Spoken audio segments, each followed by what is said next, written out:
നായപ്രേമികൾക്ക് സന്തോഷ വാർത്ത. അമേരിക്കൻ ബുൾഡോഗും റോഡ്വീലറും ഇറക്കുമതി ചെയ്യാം.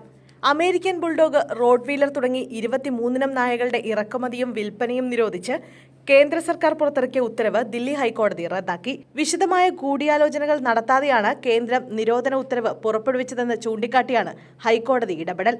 ഹൈക്കോടതി ആക്ടിംഗ് ചീഫ് ജസ്റ്റിസ് മൻമോഹന്റെ അധ്യക്ഷതയിലുള്ള ഡിവിഷൻ ബെഞ്ചാണ് കേന്ദ്ര ഉത്തരവ് റദ്ദാക്കിയത്. ഉത്തരവ് പുറത്തിറക്കുന്നതിന് മുമ്പ് എല്ലാ വിഭാഗങ്ങളുമായി കൂടിയാലോചന നടന്നില്ല എന്ന് ഹൈക്കോടതി വ്യക്തമാക്കി. പുതിയ ഉത്തരവ് ഇറക്കുന്നതിന് മുമ്പ് ബന്ധപ്പെട്ട ആളുകളുടെ അഭിപ്രായം തേടണമെന്നും കോടതി നിർദ്ദേശിച്ചു. അപകടകാരികളായ നായകളെ നിരോധിക്കണം എന്ന ആവശ്യത്തിൽ തീരുമാനമെടുക്കാൻ കേന്ദ്ര സർക്കാരിനോട് ഹൈക്കോടതി നേരത്തെ നിർദ്ദേശിച്ചിരുന്നു. ഇതിന്റെ അടിസ്ഥാനത്തിലാണ് കേന്ദ്രം നിരോധന ഉത്തരവ് പുറപ്പെടുവിച്ചത്.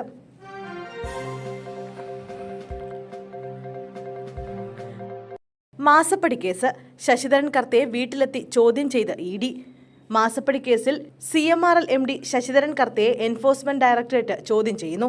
ആലുവയിലെ വീട്ടിലെത്തിയാണ് ചോദ്യം ചെയ്യൽ. ഉച്ചയ്ക്ക് 1:30 എൻഫോഴ്സ്മെന്റ് സംഘം കർത്തയുടെ വീട്ടിലെത്തിയത്.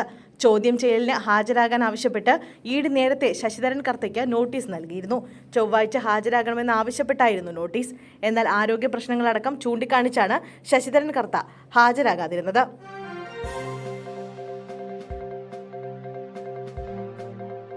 റോഡ് മുറിച്ചു കടക്കുന്നതിനിടെ സ്വകാര്യ ബസ് ഇടിച്ച് സ്ത്രീക്ക് ദാരുണാന്ത്യം. എറണാകുളം കൂത്താട്ടുകുളത്ത് സ്വകാര്യ ബസ് ഇടിച്ച് സ്ത്രീ മരിച്ചു. തിരുമാറാടി ഒലിയപ്പുറം സ്വദേശി മുണ്ടക്കൽ അംബിക സജിയാണ് മരിച്ചത്. 53 വയസ്സായിരുന്നു. കൂത്താട്ടുകുളം ഇടയാർ റോഡിൽ ചെള്ളയ്ക്കപ്പടിക്കലാണ് ഉച്ചയ്ക്ക് 1 മണിയോടെ അപകടമുണ്ടായത്. സ്വകാര്യ ബസ്സിൽ നിന്ന് ഇറങ്ങിയ ശേഷം ആ ബസിന്റെ തന്നെ മുന്നിലൂടെ റോഡ് മുറിച്ചു കടക്കാൻ ശ്രമിക്കുന്നതിനിടെ ബസ് മുന്നോട്ടെടുത്തപ്പോൾ അടിയിൽപ്പെടുകയായിരുന്നു.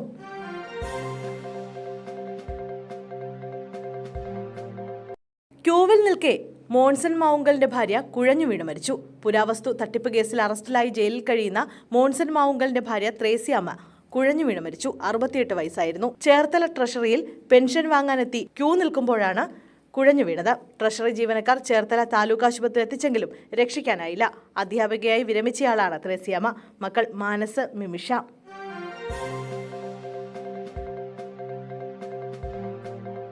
ജോൺ ബ്രിട്ടാസിന്റെ പ്രഭാഷണം വിലക്കി കേരള VC. ജോൺ ബ്രിട്ടാസ് MP കേരള സർവകലാശാലയിൽ നടത്താനിരുന്ന പ്രഭാഷണം വൈസ് ചാൻസലർ തടഞ്ഞു. തെരഞ്ഞെടുപ്പ് പെരുമാറ്റച്ചട്ടം ചൂണ്ടിക്കാട്ടിയാണ് നടപടി. ഇന്ത്യൻ ജനാധിപത്യം വെല്ലുവിളികളും കടമകളും എന്ന വിഷയത്തിലായിരുന്നു പ്രഭാഷണം. ഇടത് ജീവനക്കാരുടെ സംഘടനയായ യൂണിവേഴ്സിറ്റി എംപ്ലോയീസ് യൂണിയനാണ് പ്രതിമാസ പ്രഭാഷണ പരമ്പര സംഘടിപ്പിച്ചത്. എല്ലാ മാസവും പരമ്പര നടത്താറുണ്ടെന്നും പ്രഭാഷണ പരമ്പര പൊതുപരിപാടിയല്ലെന്നും യൂണിയൻ ഭാരവാഹികൾ പറഞ്ഞു.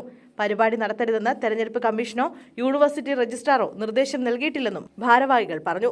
ഇതോടെ ജോൺ ബ്രിട്ടാസ് പരിപാടിയിൽ പങ്കെടുക്കുകയായിരുന്നു.